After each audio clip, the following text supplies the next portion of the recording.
Gents, on yesterday's video, there was a guy called Regaskin.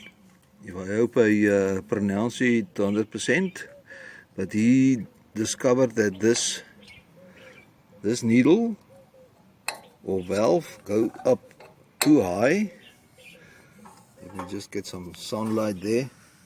It go up too high, and he mentioned that the spring might be too loose, or there's no spring in. And I've opened it this morning and I discovered there is absolutely no spring in. And he said because that can be the problem, so it get too much air. So I've tried and see what kind of springs I've got here though.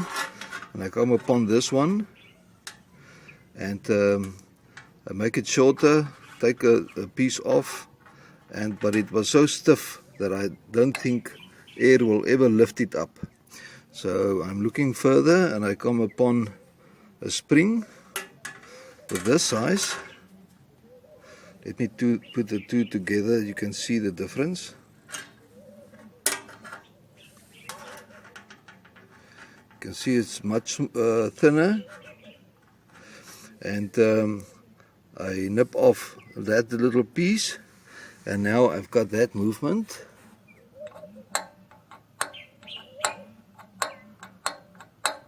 And hopefully it's not too stiff. I can't set it more loosen because that inside part that you can screw up there is totally freezed. So I hope this will help. Okay, so thanks for that information. I'm gonna check it and see if there's any difference. And I also want to check the point or the plug gap.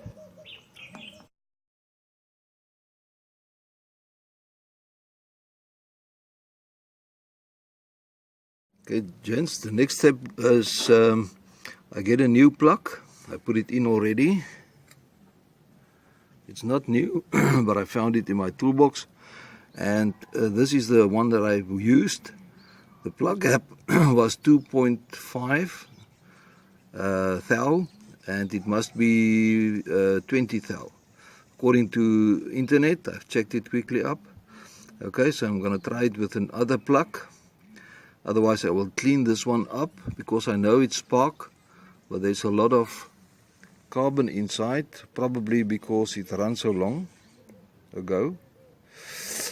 Okay, so we'll try that as well.